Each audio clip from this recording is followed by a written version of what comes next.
The hammer fell from his hands, not because he was tired, not because he was weak, but because the man he had worked for, the man he had served for 11 years, had just looked him in the eye and said, "You are replaceable."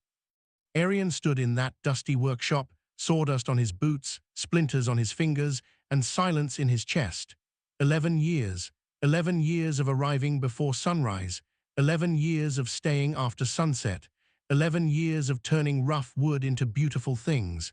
And this is what it had come to. He walked home slowly that evening. The streets felt longer than usual. The air felt heavier. And somewhere deep inside, a quiet voice whispered, "Maybe he's right. Maybe you are nothing special."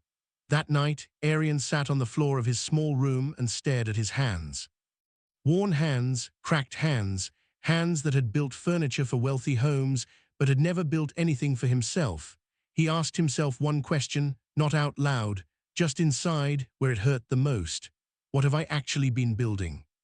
Here is a truth most people never want to hear. You do not get what you wish for.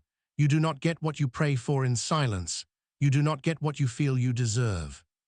You get exactly and only what you consistently put into the ground. Every single day, whether you notice it or not, you are planting something. Your words are seeds. Your habits are seeds.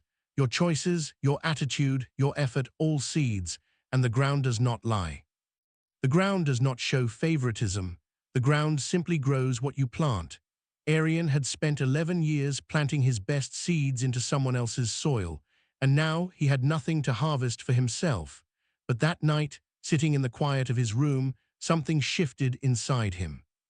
Not loudly, not dramatically, just a small, firm decision that settled in his chest like a stone finding the bottom of a river. He picked up his hammer, and this time he decided to build something of his own. Imagine waking up one day with no savings, no support, and no guarantee that anything will work. That is exactly where Arian stood. He had a small toolkit. He had a borrowed corner in a neighbor's shed. And he had one skill, the ability to shape wood into something worth keeping. He started small, incredibly small. His first project was a wooden stool, simple, unpolished, but made with full attention and honest effort. He placed it outside his door with a handwritten price. Nobody stopped. Nobody looked twice. 3 days passed. The stool sat there untouched, like a reminder of how far he still had to go. A lesser man would have taken it back inside and forgotten the dream, but Arian sanded it again, smoothed every rough edge. Added a small carved detail on the leg, just a simple leaf, the kind his mother used to draw. Then he placed it back outside. On the 5th day, an elderly woman stopped. She looked at the stool for a long moment. She ran her fingers along the carved leaf, and then she paid him not the full price, but enough to buy more wood, enough to begin. That small sale was not just money, it was a message from the universe. It said, "Keep going. Why do you keep trying? Nobody is buying, nobody cares." His cousin said these words over a shared meal one evening, not with cruelty, but with the kind of tired honesty that can cut deeper than anger. Arian looked down at his plate. He had no sharp reply. No confident speech. He simply said, "Because I planted it, and I am going to wait for it to grow." His cousin laughed softly and changed the subject, but Arian held those words inside him like a lantern in a dark hallway. Because he understood something that many people miss. Doubt from others is not a stop sign. It is simply a test of how deeply you believe in what you have planted. He went back to the shed that same night. He worked until his eyes were heavy. He sanded. He measured, he shaped. He built a small cabinet, his most complex piece yet.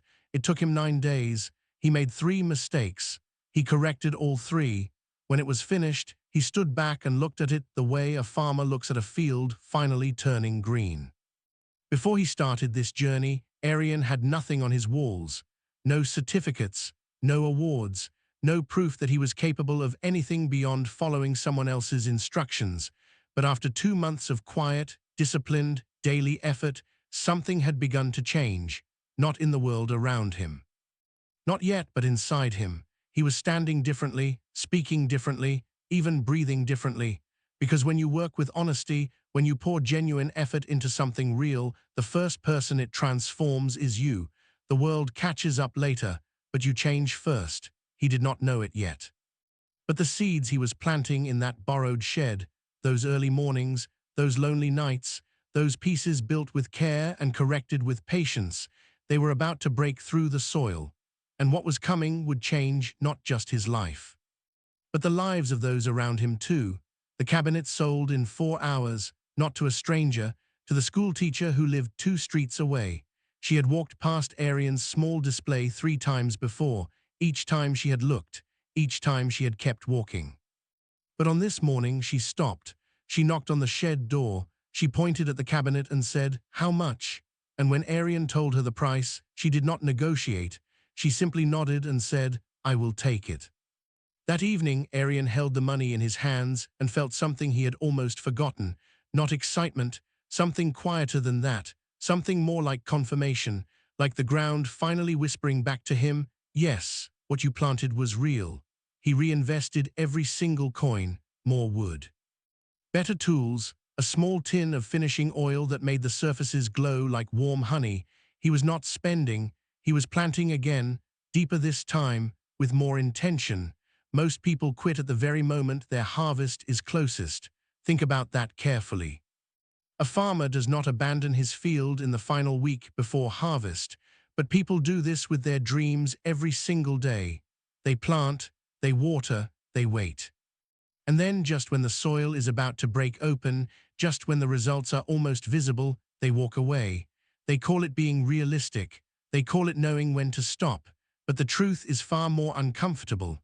They stopped too early. They let doubt arrive before the harvest could. Arian had moments of doubt too, many of them. There were weeks when no one came, weeks when the shed felt less like a workshop and more like a prison he had built for himself. But he had learned something essential from wood. Wood does not rush. You cannot force it. You work with it, shape it, give it time, and it rewards your patience with something lasting. He chose to behave the same way with his own journey. The morning the merchant arrived was a morning like any other. Arian was on his knees, measuring a plank, pencil behind his ear, mind focused and quiet. He did not hear the footsteps at first. He only looked up when a shadow fell across his work. A well-dressed man stood at the entrance of the shed. He was holding the small leaf-carved stool, the very first piece Arian had ever sold. The elderly woman had placed it in her shop window as decoration. This merchant had seen it there and asked where it came from. He looked around the shed slowly, at the finished pieces, at the works in progress, at the careful way every tool was placed. Then he looked at Arian and said simply, "I want 12 pieces. Can you deliver in 6 weeks?" Arian's throat tightened. 12 pieces in 6 weeks was beyond anything he had done alone, but he looked at the merchant steadily and said, "Yes."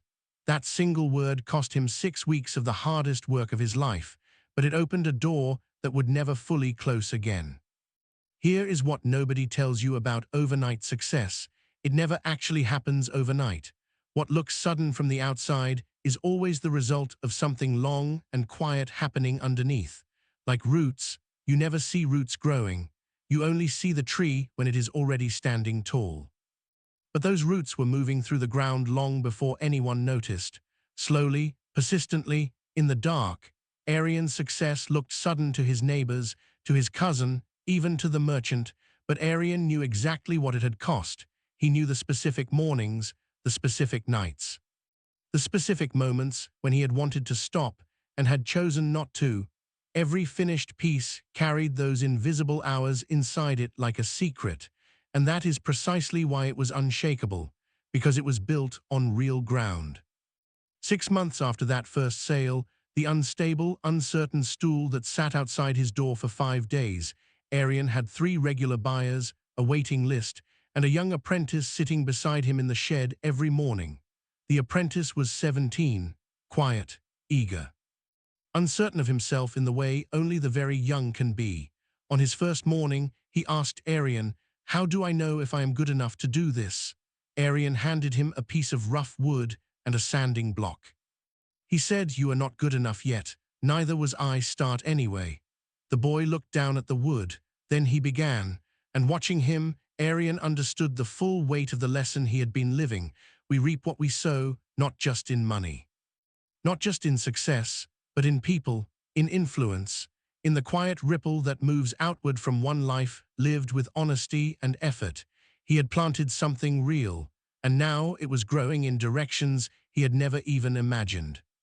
So here is where this story lands, and where it lands on you. You are holding seeds right now, not in your hands, in your choices, in how you spend this hour, in whether you return to that thing you abandoned, in whether you begin the thing you have been delaying. The ground of your life is ready. It has always been ready. The only question that has ever mattered is what you choose to plant in it today, because you will reap it.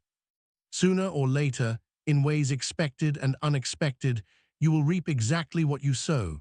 Start planting something worth harvesting.